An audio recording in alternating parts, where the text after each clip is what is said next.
If the black dog of depression makes you feel like the saddest soul on earth, you're not alone. Around 350 million people share this debilitating but treatable condition. If you're worried about someone, ask if they're okay. If you're not doing so well yourself, ask for help. There is no shame in doing so. The only shame is missing out on life. So get help, be helped, and always hold on to hope.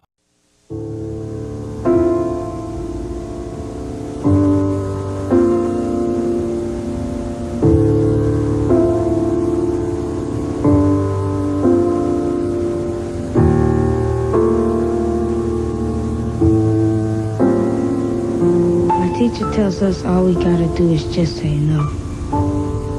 And the other day, a policeman came to our class talking about say no too. But my teacher doesn't have to walk home to this neighborhood. And maybe the dealers are scared of the police. But they're not scared of me. And they sure don't take no for an answer. Kevin Scott and all the other kids who take the long way home, we hear you. Don't give up.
Hello and welcome to Choices, the show where we empower you to make better choices so you can live a better life. I'm your host, Tanja Miles. I'm so glad you joined us today. I have with me today Debbie Duckworth, who's the clinic director at Capital Area Human Service District. Capital Area Human Service District is a jewel to our community. The many programs and services that they offer our community, it just blows my mind. I tell you, Dr. Jan is great, and she has a great staff, and one of those staff members is Debbie. I've sat in many meetings with her, and she has a heart to serve our community, and I'm just excited that she's here today. Thank you so much for joining us. Oh, thank you. It's a pleasure. Look, when you look at the website, what Capital Area has to offer, I mean, the services are unbelievable, but it also serves Ascension, East Baton Rouge, East Feliciana, Iberville, Point Capee, West Baton Rouge, and West Feliciana. And there is an array of services that you guys have to offer. Tell us about that. Okay. Well, we do serve the 7 parishes for mental health and addiction. And we offer, I guess the primary focus has always been mental health, addiction, and co-occurring, combination of the two. But what most people don't know is that we try to link people with every other kind of service they might need, be that housing, point them in the direction of job fairs, job interviews. We do hook them with total health because they may have not seen their primary care in 6 months or 6 years, and try to do every possible resource to benefit them, because we know people usually are fairly low income, really struggling to get the budget. So it's almost like you sound like a one-stop shop. We try to be. We try to be. So tell us, what does a day look like for you?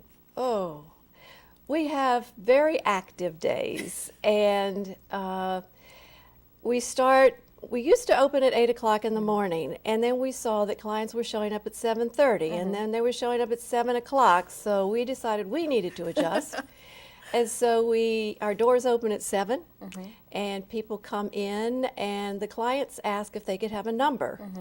And at first I thought, well, we're not exactly an appliance store, but so we started handing out numbers, and that was like a big deal. How versatile. I know, we listened.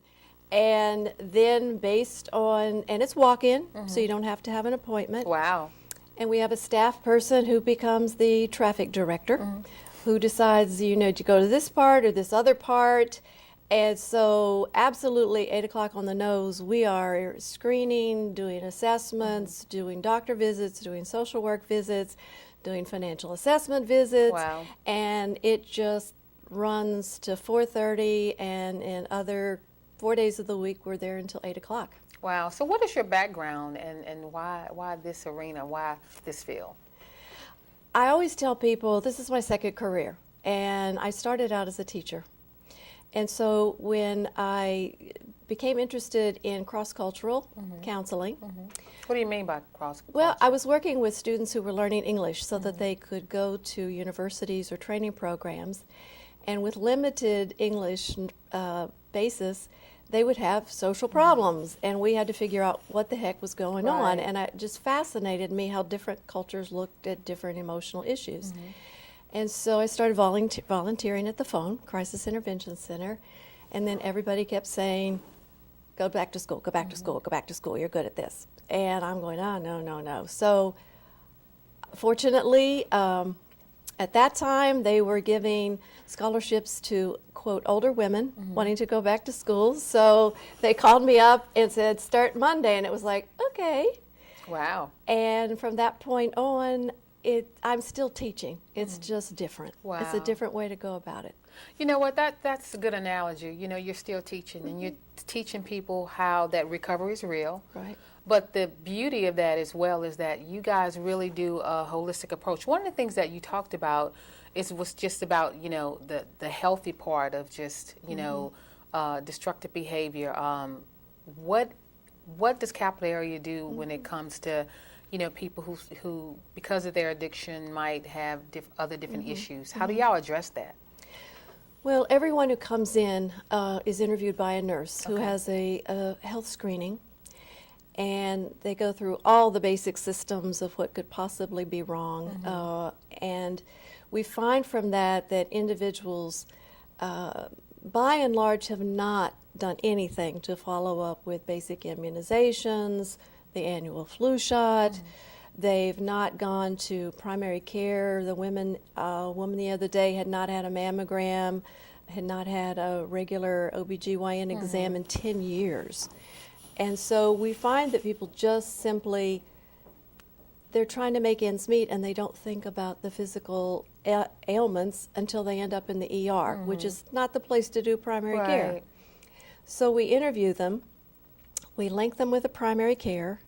With the doctor's assistance, we determine that the person needs labs, they need to follow up and get on their medicine for hypertension, cholesterol, and a lot of the motivator for us is our clients tend to live 10 to 20 years less than, say, the average population, and we find that's just unbearable. And also, who wants to fill up emergency rooms because you don't know what else to do Right. because you have a sore throat? And so we link people. We do everything we can to assist them with pharmacy assistance so their medications aren't as expensive. Our nurses are very good at, shall we say, nudging people to keep those appointments. And we also are working from a SAMHSA grant now called Total Health, and following these folks to try to prove if you do what you need to do, you will lose weight. Wow. You'll stop smoking. That's good. Maybe your cholesterol will come down. And what was fun for me, as we do a lot of education, that's my background, and a lady came up to me one day. She had just learned how to read a food label, and it was like the most exciting thing in the world Yes, for it her. is. It really And so is. at that point on, you know, it's like, oh gosh, you know, I don't want anybody to see what I'm about to eat. But it was just watching people get so excited about learning, and I'm Right. convinced people want to learn. Well, you know what? That's another great asset that you guys at Capital Area that you really offer people. You offer them hope, and you also have so many people on your staff who's knowledgeable, and you guys are so. How can I say it? You're so willing to share, your wealth of knowledge with the community.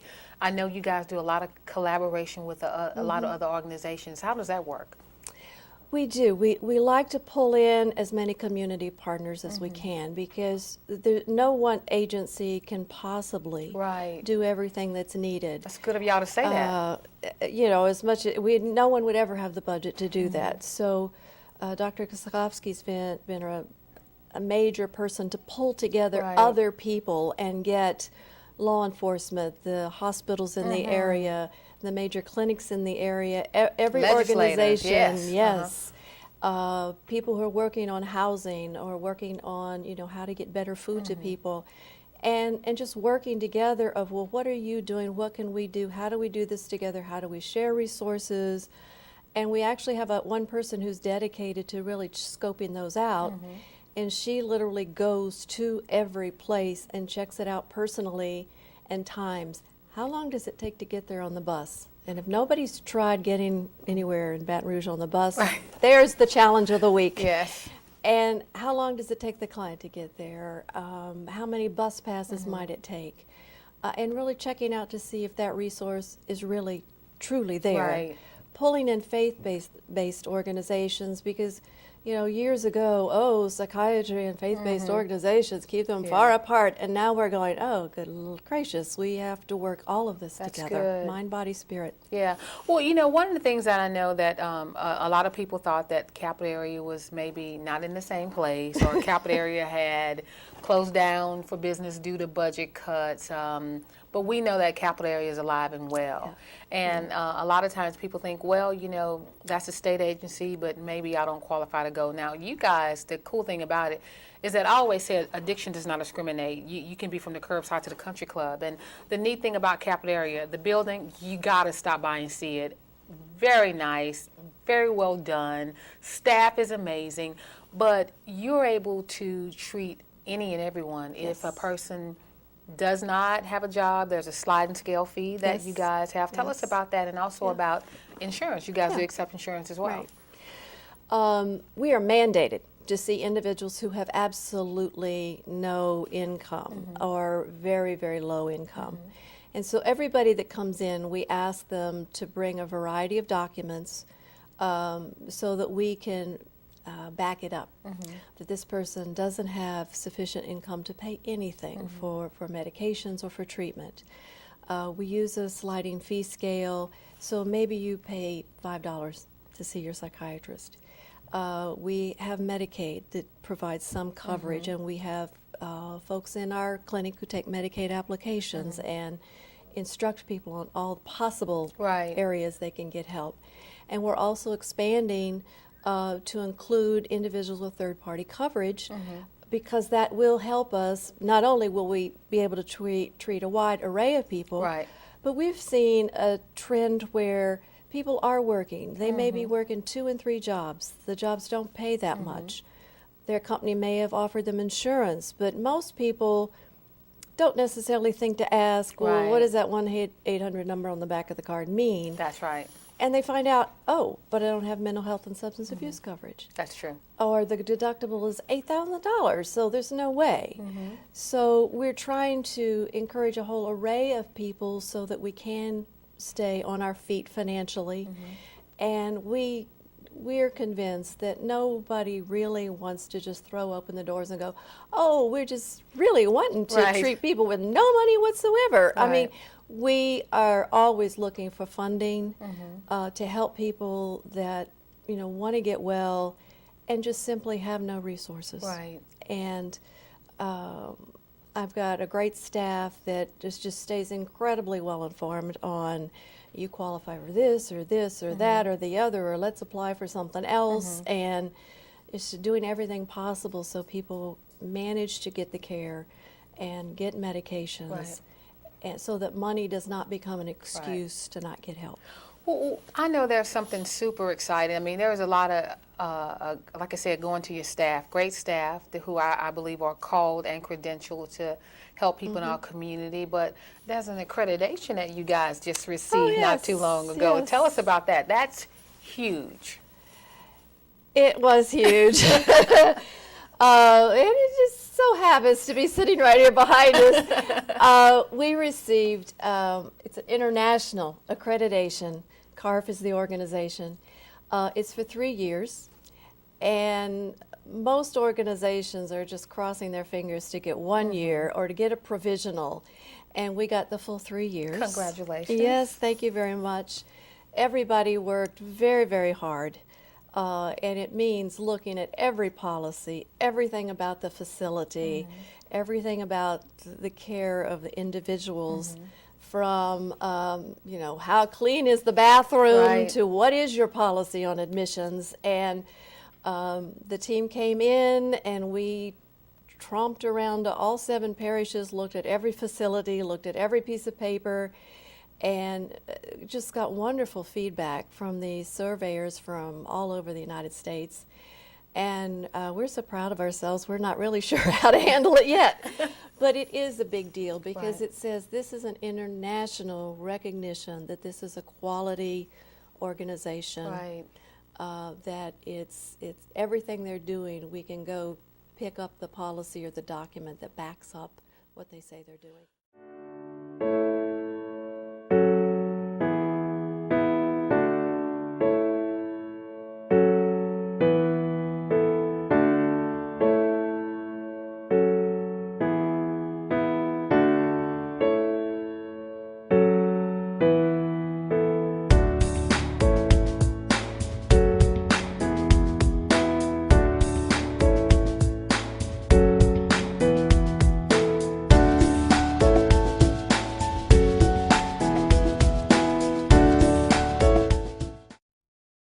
So, you know, tell us about your staff. I know you have a doctor. Is there a psychologist, psychiatrist?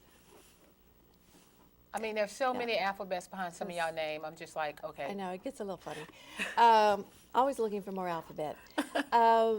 My staff, primarily, we are licensed clinical social workers, meaning that everybody has a master's degree and then is additionally licensed because they've worked under supervision.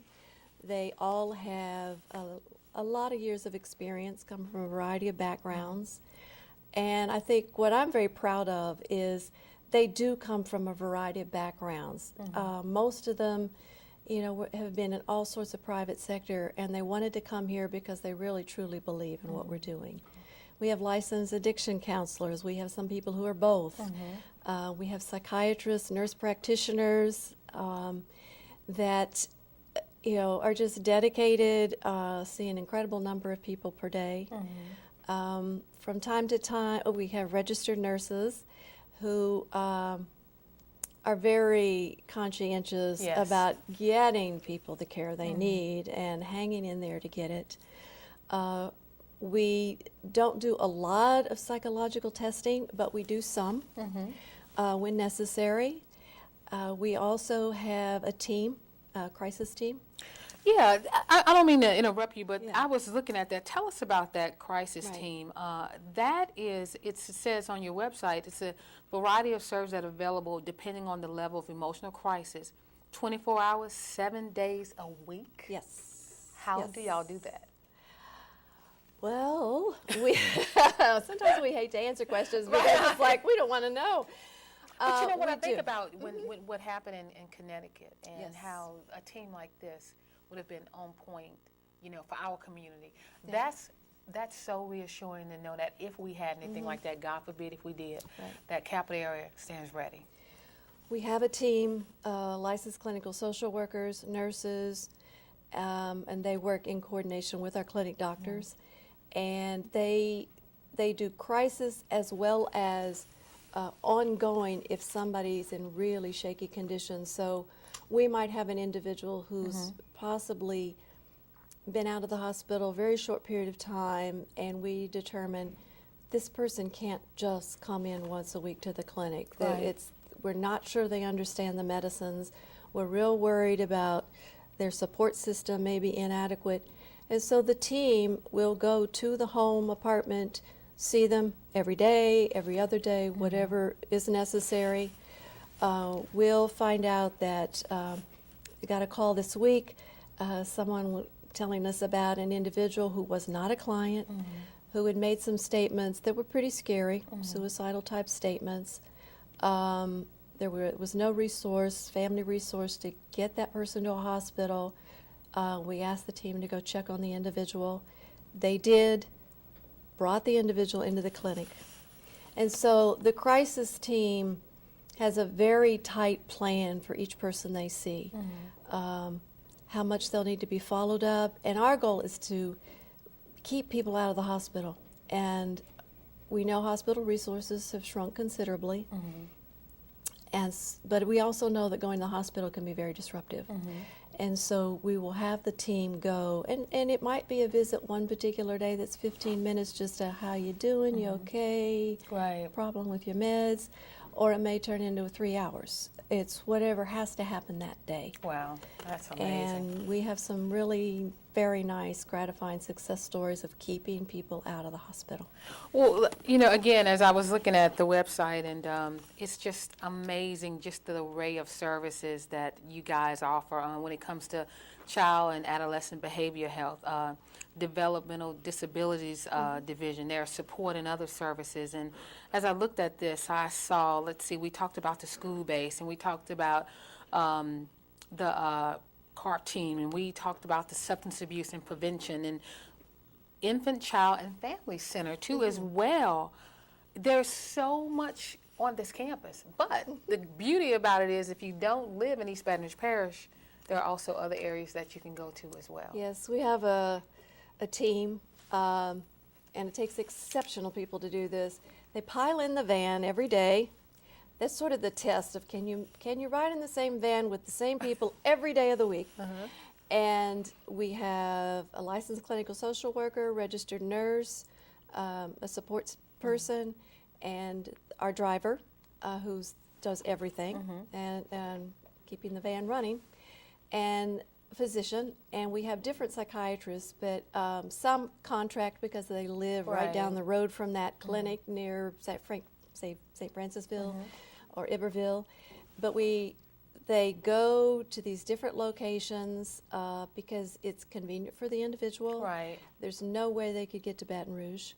One is in West Baton Rouge because buses quit going across the bridge.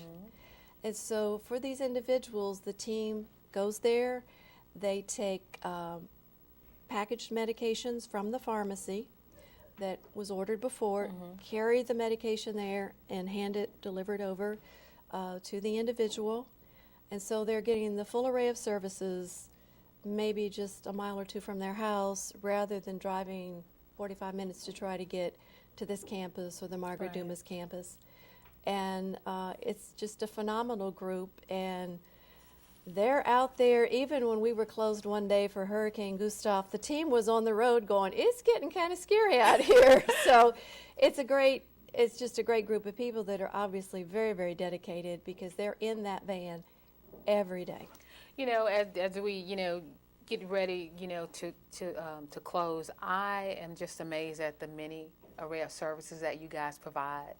But the beauty of it is there's so much going on here, on your Government Street location, and we'll make that information available to you and to the other surrounding clinics as well. But when you walk through the door, you can sense the compassion that you guys have for your clients. Yeah. And that's what makes one of the things that make Capital Area so unique. How do you keep your staff motivated to do that? We're, I think, a very close group. We help each other all the time. If someone needs, I'm backed up with this person because they're having a rough time and my other client is here, everybody pitches in for everybody else. If someone is out sick, everybody covers the clients so that they're seen that day. We take a lot of pride in just let's offer everything we can. Let's keep it looking good. Let's keep the educational brochures, that's my little area. I love to find good brochures that are colorful and interesting. It took us a year to pick the artwork. I mean, you want to talk about saving coupons for Michael's and Hobby Lobby. It took us a year, all of us together picking and voting on what we liked and what we thought was appropriate so it wouldn't look like a clinic. Yeah, that's So it good. would look soothing Good. and comfortable. Good. And I think it's those little touches that it's like whoever, my rules are you walk through, you speak to the client, you smile, you say hello. You don't pretend anybody's invisible, and you don't say it's not my job. Wow. Debbie, thank you so much, and I appreciate what you do and all your staff do, and we're going to be showcasing more about Capital Area Human Service District and the many services that they provide on Government Street. We're going to make that information available to you, their website. Please go check it out, give them a call, and we just appreciate all they do for our community. And thank you so much for joining us on Choices. We'll see you next time. That was good.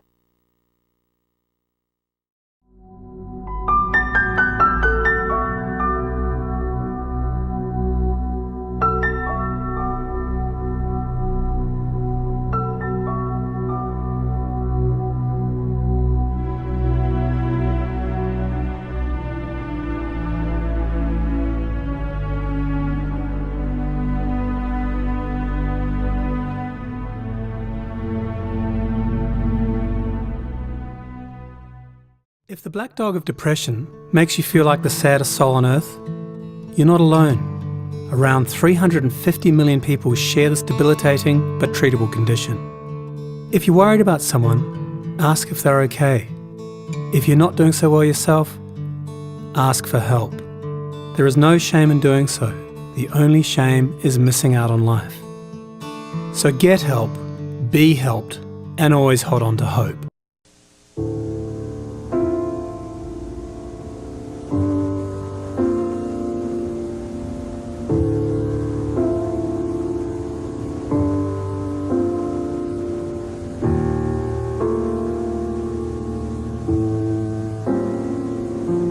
Teacher tells us all we gotta do is just say no.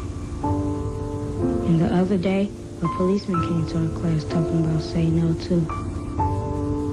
But my teacher doesn't have to walk home to this neighborhood.